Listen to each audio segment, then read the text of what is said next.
Kapag si VP Sara Duterte ang manalo at magiging bagong presidente dyan sa Pilipinas, sa ating bansa, maniwala kayo, kung ano kaguluhan ngayon, times 10 or times 1,000 pa yung kaguluhan pag si Duterte, VP Sara na ang papalit sa magiging presidente. Maniwala kayo.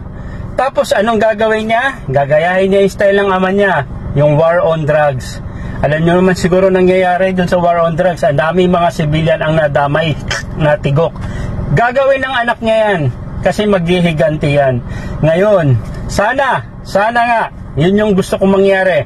Pag yun ang gagawin ni Bibi Sara, yung mga sumusuporta ngayon sa mga Duterte, sana mangyari din sa pamilya mo at sa'yo ang ginawa ni Duterte, Tatay Duterte nyo.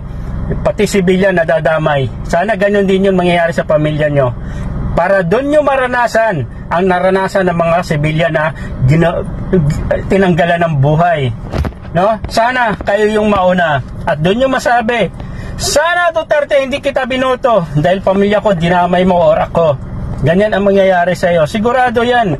Ang Pilipino, ganun. Kailangan maranasan niya muna bago sa magsasabing mali. Sinusuportahan kita. Sana ganun. Di ba? Tandaan niya yung sinasabi ko, pag si VP Sara na ang magiging bagong presidente natin, mapabagsak niya si PBBM o sa 2028, maniwala kayo, mas lalong doble yung gulo dyan sa Pilipinas.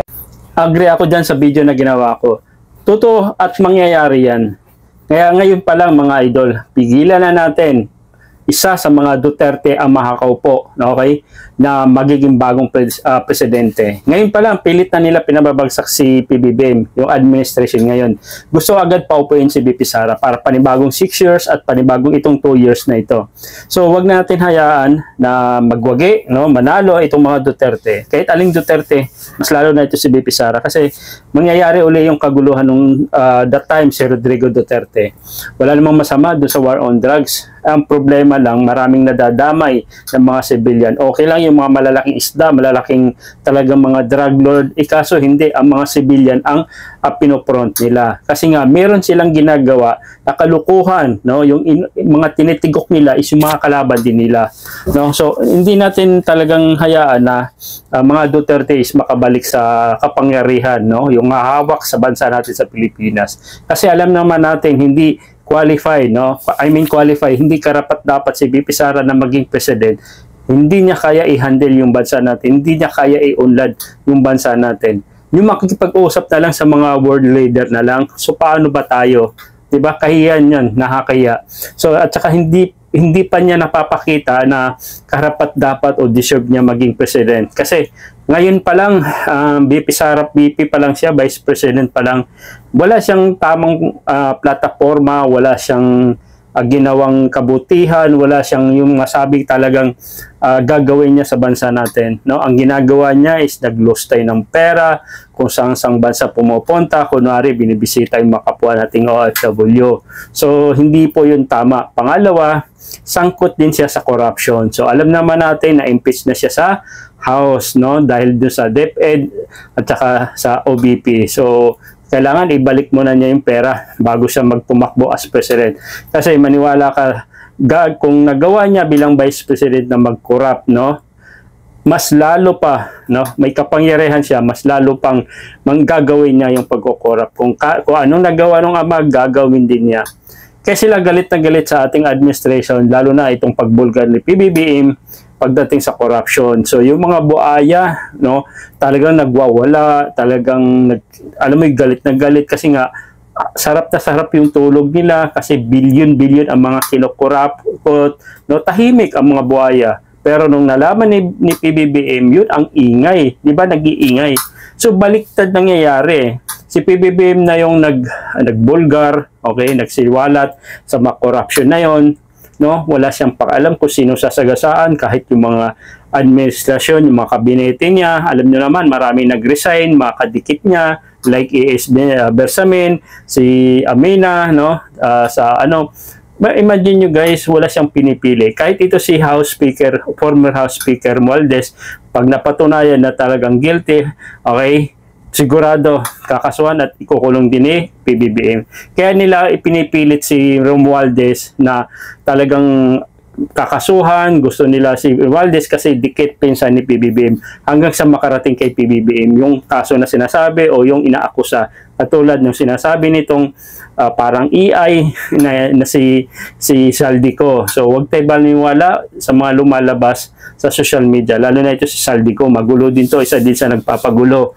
So hindi ayaw umuwi sa Pinas para patunayan kung talagang si PBBM at si Romualdez ay sangkot sa corruption, no? So yan ang mahirap dito. So kumbaga pakana din na ng mga Duterte. Kung ang dati mga Duterte galit na galit dito kay Saldico, ngayon nagiging bayani, naging hero na sa kanila dahil sa ginagawa ni Saldico. Dahil si Saldico talaga yung isa sa mga namumuno dito sa corruption, no, simulat sa pool. Ngayon naipit na siya, wala na siyang magawa, no, kumampi na siya sa kabila para kahit papano once na makaupo si BP Sara, maaring maabsuelto, pero wag ka Saldico, kasi alam na naman yung mga Duterte, traitor din yan, pwede ka ituluyan yan.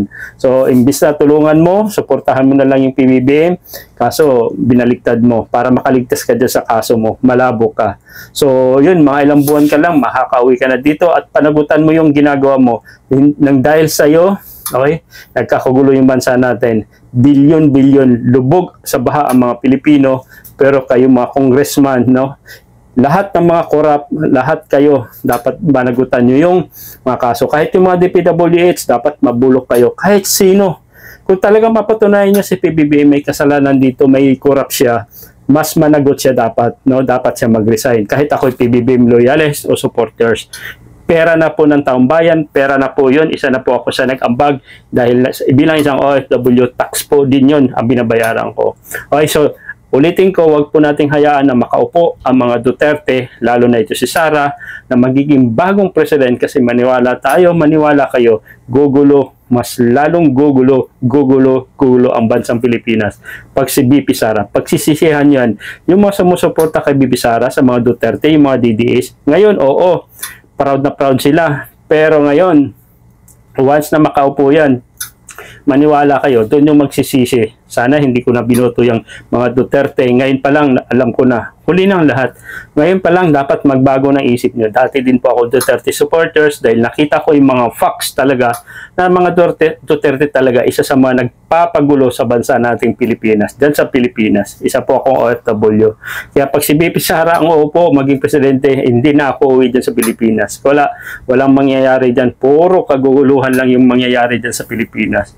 Kaya sa mga PBBM supporters, bantayan po natin yung mga nangyayari sa bansa natin. No, kahit tayo mga OFW, bantayan po natin. Ulitin ko, wag po natin hayaan ang mga Duterte ang uupo ulit. Okay? Wag natin hayaan ang mga Duterte makakaupo ulit na bagong presidente kasi ang mangyayari niyan, pauupuin na naman niya yung mga corrupt na mga kanyang galamay. Lalo naman itong mga senador, congressman, sigurado meron din dyan. Huwag na natin hayaan yung mga yan makabalik sa pwesto. Okay? So, yun lang mga idol. Kung PBBM loyalist ka, comment ka sa baba, I am PBBM supporters.